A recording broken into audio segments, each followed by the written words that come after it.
വിശുദ്ധ മർക്കോസ് എഴുതിയ സുവിശേഷം അധ്യായം 7. പാരമ്പര്യത്തെക്കുറിച്ച് തർക്കം. ഫരിസേയരും ജെറുസലേമിൽ നിന്നു വന്ന ചില നിയമജ്ഞരും യേശുവിന് ചുറ്റും കൂടി. അവന്റെ ശിഷ്യന്മാരിൽ ചിലർ കൈ കഴുകി ശുദ്ധി വരുത്താതെ ഭക്ഷണം കഴിക്കുന്നത് അവർ കണ്ടു. പൂർവികരുടെ പാരമ്പര്യമനുസരിച്ച് ഫരിസേയരും യഹൂദരും കൈ കഴുകാതെ ഭക്ഷണം കഴിക്കാറില്ല. പൊതുസ്ഥലത്തു നിന്ന് വരുമ്പോഴും ദേഹശുദ്ധി വരുത്താതെ അവർ ഭക്ഷണം കഴിക്കുകയില്ല. കോപ്പകളുടെയും കലങ്ങളുടെയും ഓട്ടുപാത്രങ്ങളുടെയും ക്ഷാളനം തുടങ്ങി മറ്റു പല പാരമ്പര്യങ്ങളും അവർ അനുഷ്ഠിച്ചു പോന്നു. ഫരിസേയരും നിയമജ്ഞരും അവനോട് ചോദിച്ചു, നിന്റെ ശിഷ്യന്മാർ പൂർവികരുടെ പാരമ്പര്യത്തിന് വിപരീതമായി അശുദ്ധമായ കൈകൊണ്ട് ഭക്ഷിക്കുന്നത് എന്ത്? അവൻ പറഞ്ഞു, കപടനാട്യക്കാരായ നിങ്ങളെക്കുറിച്ച് ഏശയ്യാ ശരിയായി തന്നെ പ്രവചിച്ചു. അവൻ എഴുതിയിരിക്കുന്നു, ഈ ജനം അധരങ്ങൾ കൊണ്ട് എന്നെ ബഹുമാനിക്കുന്നു, എന്നാൽ അവരുടെ ഹൃദയം എന്നിൽ നിന്ന് വളരെ ദൂരെയാണ്. വ്യർത്ഥമായി അവർ എന്നെ ആരാധിക്കുന്നു. മനുഷ്യരുടെ കൽപ്പനകൾ പ്രമാണങ്ങളായി പഠിപ്പിക്കുകയും ചെയ്യുന്നു. ദൈവത്തിന്റെ കൽപ്പന ഉപേക്ഷിച്ച് മനുഷ്യരുടെ പാരമ്പര്യം നിങ്ങൾ മുറുകെ പിടിക്കുന്നു. അവൻ തുടർന്നു, നിങ്ങളുടെ പാരമ്പര്യം പാലിക്കാൻ വേണ്ടി നിങ്ങൾ കൗശലപൂർവം ദൈവകൽപ്പന അവഗണിക്കുന്നു. എന്തെന്നാൽ നിന്റെ പിതാവിനെയും മാതാവിനെയും ബഹുമാനിക്കുക, പിതാവിനെയോ മാതാവിനെയോ ദുഷിച്ചു പറയുന്നവൻ മരിക്കട്ടെ എന്ന് മോശ പറഞ്ഞിട്ടുണ്ട്. എന്നാൽ ഒരുവൻ തന്റെ പിതാവിനോടോ മാതാവിനോടോ നിങ്ങൾക്ക് എന്നിൽ നിന്ന് ലഭിക്കേണ്ടത് ഖുർബാൻ, അതായത് വഴിപാട് ആണ് എന്ന് പറഞ്ഞാൽ മതി എന്ന് നിങ്ങൾ പറയുന്നു. പിന്നെ പിതാവിനോ മാതാവിനോ വേണ്ടി യാതൊന്നും ചെയ്യാൻ നിങ്ങൾ അവനെ ഒരിക്കലും അനുവദിക്കുന്നുമില്ല. അങ്ങനെ നിങ്ങൾക്ക് ലഭിച്ച പാരമ്പര്യം വഴി ദൈവവചനം നിങ്ങൾ നിരർത്ഥകമാക്കുന്നു. ഇതുപോലെ പലതും നിങ്ങൾ ചെയ്യുന്നു. ആന്തരികവും ബാഹ്യവുമായ ശുദ്ധി. ജനങ്ങളെ വീണ്ടും അടുത്തേക്ക് വിളിച്ച് അവൻ പറഞ്ഞു, നിങ്ങളെല്ലാവരും എന്റെ വാക്ക് കേട്ട് മനസ്സിലാക്കുവിൻ. പുറമേ നിന്ന് ഉള്ളിലേക്ക് കടന്ന് ഒരുവനെ അശുദ്ധനാക്കാൻ ഒന്നിനും കഴിയുകയില്ല. എന്നാൽ ഉള്ളിൽ നിന്ന് പുറപ്പെടുന്നവയാണ് അവനെ അശുദ്ധനാക്കുന്നത്. കേൾക്കാൻ ചെവിയുള്ളവൻ കേൾക്കട്ടെ. അവൻ ജനങ്ങളെ വിട്ട് ഭവനത്തിലെത്തിയപ്പോൾ ഈ ഉപമയെക്കുറിച്ച് ശിഷ്യന്മാർ ചോദിച്ചു. അവൻ പറഞ്ഞു, നിങ്ങളും വിവേചനാശക്തിയില്ലാത്തവരാണോ? പുറമേ നിന്ന് മനുഷ്യന്റെ ഉള്ളിൽ പ്രവേശിക്കുന്ന ഒന്നിനും അവനെ അശുദ്ധനാക്കാൻ സാധിക്കയില്ലെന്ന് നിങ്ങൾ മനസ്സിലാക്കുന്നില്ലേ? കാരണം അവ മനുഷ്യന്റെ ഹൃദയത്തിൽ പ്രവേശിക്കുന്നില്ല, പിന്നെയോ ഉദരത്തിലേക്ക് കടക്കുകയും വിസർജിക്കപ്പെടുകയും ചെയ്യുന്നു. എല്ലാ ഭക്ഷണ പദാർത്ഥങ്ങളും ശുദ്ധമാണെന്ന് അങ്ങനെ അവൻ പ്രഖ്യാപിച്ചു. അവൻ തുടർന്നു, ഒരുവന്റെ ഉള്ളിൽ നിന്ന് പുറപ്പെടുന്ന കാര്യങ്ങളാണ് അവനെ അശുദ്ധനാക്കുന്നത്. എന്തെന്നാൽ ഉള്ളിൽ നിന്നാണ്, മനുഷ്യന്റെ ഹൃദയത്തിൽ നിന്നാണ് ദുശ്ചിന്ത, പരസംഗം, മോഷണം, കൊലപാതകം, വ്യഭിചാരം, ദുരാഗ്രഹം, ദുഷ്ടത, വഞ്ചന, ഭോഗാസക്തി, അസൂയ, ദൂഷണം, അഹങ്കാരം, മൂഢത എന്നിവ പുറപ്പെടുന്നത്. ഈ തിന്മകളെല്ലാം ഉള്ളിൽ നിന്ന് വരുന്നു. അവ മനുഷ്യനെ അശുദ്ധനാക്കുകയും ചെയ്യുന്നു. സീറോഫിനേഷ്യൻ സ്ത്രീയുടെ വിശ്വാസം. അവൻ അവിടെ നിന്ന് എഴുന്നേറ്റ് ടയറിലേക്ക് പോയി. അവിടെ ഒരു വീട്ടിൽ പ്രവേശിച്ചു. തന്നെ ആരും തിരിച്ചറിയാതിരിക്കണമെന്ന് അവൻ ആഗ്രഹിച്ചു. എങ്കിലും അവന് മറഞ്ഞിരിക്കാൻ കഴിഞ്ഞില്ല. ഒരു സ്ത്രീ അവനെക്കുറിച്ച് കേട്ട് അവിടെ എത്തി. അവൾക്ക് അശുദ്ധാത്മാവ് ബാധിച്ച ഒരു കൊച്ചുമകൾ ഉണ്ടായിരുന്നു. ആ സ്ത്രീ വന്ന് അവന്റെ കാൽക്കൽ വീണു. അവൾ സീറോഫിനേഷ്യൻ വംശത്തിൽപ്പെട്ട ഒരു ഗ്രീക്കുകാരിയായിരുന്നു. തന്റെ മകളിൽ നിന്ന് പിശാചിനെ ബഹിഷ്കരിക്കണമെന്ന് അവൾ അവനോട് അപേക്ഷിച്ചു. അവൻ പ്രതിവചിച്ചു, ആദ്യം മക്കൾ ഭക്ഷിച്ച് തൃപ്തരാകട്ടെ. മക്കളുടെ അപ്പം എടുത്ത് നായ്ക്കൾക്ക് എറിഞ്ഞു കൊടുക്കുന്നത് നന്നല്ല. അവൾ മറുപടി പറഞ്ഞു, കർത്താവേ, അത് ശരിയാണ്. എങ്കിലും മേശയ്ക്കു കീഴെ നിന്ന് നായ്ക്കളും മക്കൾക്കുള്ള അപ്പക്കഷണങ്ങളുടെ ബാക്കി തിന്നുന്നുണ്ടല്ലോ. അവൻ അവളോട് പറഞ്ഞു, ഈ വാക്കുമൂലം നീ പോയിക്കൊള്ളുക. പിശാച് നിന്റെ മകളെ വിട്ടുപോയിരിക്കുന്നു. അവൾ വീട്ടിലേക്ക് പോയി കുട്ടി കട്ടിലിൽ കിടക്കുന്നത് അവൾ കണ്ടു. പിശാച് അവളെ വിട്ടുപോയിരുന്നു. ബധിരനെ സുഖപ്പെടുത്തുന്നു.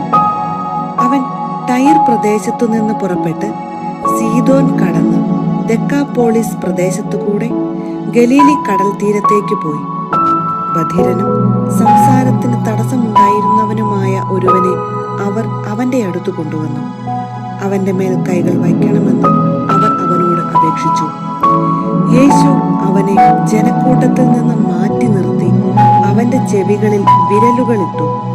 തുപ്പലുകൊണ്ട് അവന്റെ നാവിൽ സ്പർശിച്ചു. സ്വർഗത്തിലേക്ക് നോക്കി നെടുവീർപ്പിട്ടുകൊണ്ട് അവനോട് പറഞ്ഞു, എഫ്ഫാത്ത, തുറക്കപ്പെടട്ടെ എന്നർത്ഥം. ഉടനെ അവന്റെ ചെവികൾ തുറന്നു, നാവിന്റെ കെട്ടഴിഞ്ഞു, അവൻ സ്ഫുടമായി സംസാരിച്ചു. ഇക്കാര്യം ആരോടും പറയരുതെന്ന് അവൻ അവരെ വിലക്കി. എന്നാൽ എത്രയേറെ അവൻ വിലക്കിയോ അത്രയേറെ ശുഷ്കാന്തിയോടെ അവർ അത് പ്രഘോഷിച്ചു. അവർ അളവറ്റ വിസ്മയത്തോടെ പറഞ്ഞു, അവൻ എല്ലാ കാര്യങ്ങളും നന്നായി ചെയ്യുന്നു. ബധിരർക്ക് ശ്രവണശക്തിയും ഊമർക്ക് സംസാരശക്തിയും നൽകുന്നു.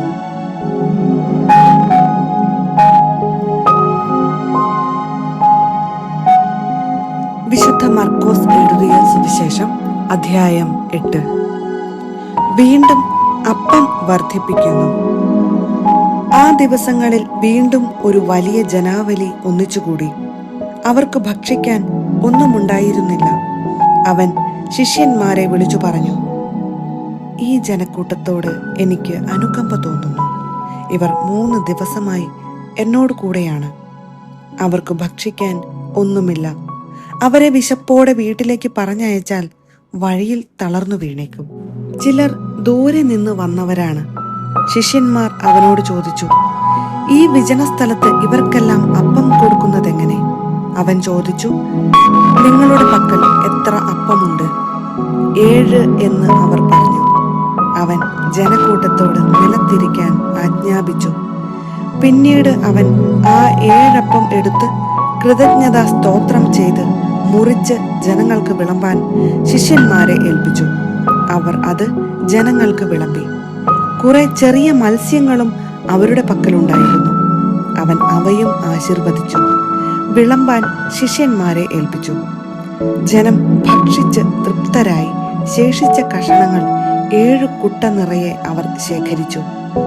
ഭക്ഷിച്ചവർ ഏകദേശം 4000 പേരുണ്ടായിരുന്നു.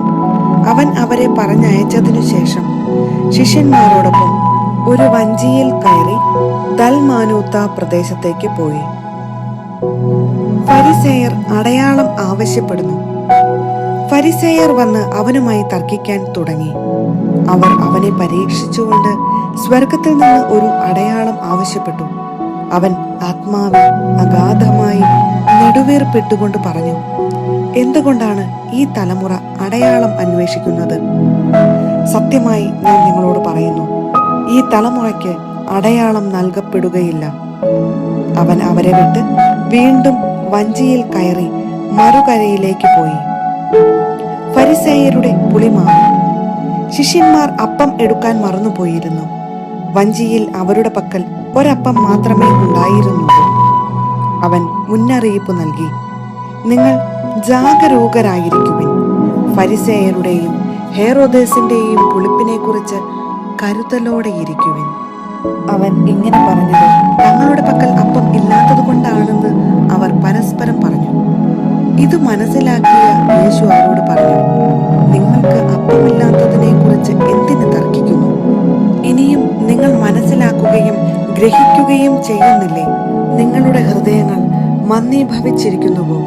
കണ്ണുണ്ടായിട്ടും നിങ്ങൾ കാണുന്നില്ലേ? ചെവി ഉണ്ടായിട്ടും നിങ്ങൾ കേൾക്കുന്നില്ലേ? നിങ്ങൾ ഓർമ്മിക്കുന്നില്ലേ? 5 അപ്പം ഞാൻ 5000 പേർക്കായി ഭാഗിച്ചപ്പോൾ ശേഷിച്ച കഷണങ്ങൾ നിങ്ങൾ എത്ര കുട്ട നിറച്ചെടുത്തു? 12 എന്ന് അവർ പറഞ്ഞു. 7 അപ്പം 4000 പേർക്ക് വീതിച്ചപ്പോൾ മിച്ചം വന്ന കഷണങ്ങൾ നിങ്ങൾ എത്ര കുട്ട എടുത്തു? 7 എന്ന് അവർ മറുപടി പറഞ്ഞു. അവൻ ചോദിച്ചു, എന്നിട്ടും നിങ്ങൾ ഗ്രഹിക്കുന്നില്ലേ? അന്ധന് കാഴ്ച. പിന്നീട് അവൻ ബേത്സൈദായിലെത്തി. കുറെ പേർ ഒരു അന്ധനെ അവന്റെ അടുത്ത് കൊണ്ടുവന്ന് അവനെ സ്പർശിക്കണമെന്ന് യേശുവിനോട് അപേക്ഷിച്ചു. അവൻ അന്ധനെ കൈക്കു പിടിച്ച് ഗ്രാമത്തിന് വെളിയിലേക്ക് കൊണ്ടുപോയി. അവന്റെ കണ്ണുകളിൽ തുപ്പിയ ശേഷം അവന്റെ മേൽ കൈകൾ വച്ചുകൊണ്ട് ചോദിച്ചു, നീ എന്തെങ്കിലും കാണുന്നുണ്ടോ? നോക്കിയിട്ട് അവൻ പറഞ്ഞു, ഞാൻ മനുഷ്യരെ കാണുന്നുണ്ട്. അവർ മരങ്ങളെ പോലിരിക്കുന്നു, നടക്കുന്നതായും കാണുന്നു. വീണ്ടും യേശു അവന്റെ കണ്ണുകളിൽ കൈകൾ വെച്ചു. അവൻ സൂക്ഷിച്ചു നോക്കി, കാഴ്ച തിരിച്ചു കിട്ടുകയും ചെയ്തു. അവൻ എല്ലാ വസ്തുക്കളും വ്യക്തമായി കണ്ടു. ഗ്രാമത്തിൽ പ്രവേശിക്കുക പോലും ചെയ്യരുത് എന്ന് പറഞ്ഞ് യേശു അവനെ വീട്ടിലേക്ക് അയച്ചു. പത്രോസിന്റെ വിശ്വാസ പ്രഖ്യാപനം. യേശുവും ശിഷ്യന്മാരും കേസറിയ ഫിലിപ്പിയിലെ ഗ്രാമങ്ങളിലേക്ക് പുറപ്പെട്ടു. വഴിമധ്യേ അവൻ ശിഷ്യന്മാരോട് ചോദിച്ചു, ഞാൻ ആരെന്നാണ് ആളുകൾ പറയുന്നത്? അവർ പറഞ്ഞു, ചിലർ സ്നാപക യോഹന്നാൻ എന്നും മറ്റു ചിലർ ഏലിയ എന്നും വേറെ ചിലർ പ്രവാചകന്മാരിൽ ഒരുവൻ എന്നും പറയുന്നു. അവൻ ചോദിച്ചു, എന്നാൽ ഞാൻ ആരെന്നാണ് നിങ്ങൾ പറയുന്നത്? പത്രോസ് മറുപടി പറഞ്ഞു, നീ ക്രിസ്തുവാണ്. തന്നെക്കുറിച്ച് ആരോടും പറയരുതെന്ന് അവൻ അവരോട് കൽപ്പിച്ചു. പീഡാനുഭവവും ഉത്ഥാനവും. ഒന്നാം പ്രവചനം. മനുഷ്യപുത്രൻ വളരെയേറെ സഹിക്കുകയും ജനപ്രമാണികൾ, പ്രധാന പുരോഹിതന്മാർ, നിയമജ്ഞർ എന്നിവരാൽ തിരസ്കരിക്കപ്പെടുകയും വധിക്കപ്പെടുകയും 3 ദിവസങ്ങൾക്കു ശേഷം ഉയിർത്തെഴുന്നേൽക്കുകയും ചെയ്യേണ്ടിയിരിക്കുന്നുവെന്ന് അവൻ അവരെ പഠിപ്പിക്കാൻ തുടങ്ങി. അവൻ ഇക്കാര്യം തുറന്നു പറഞ്ഞു.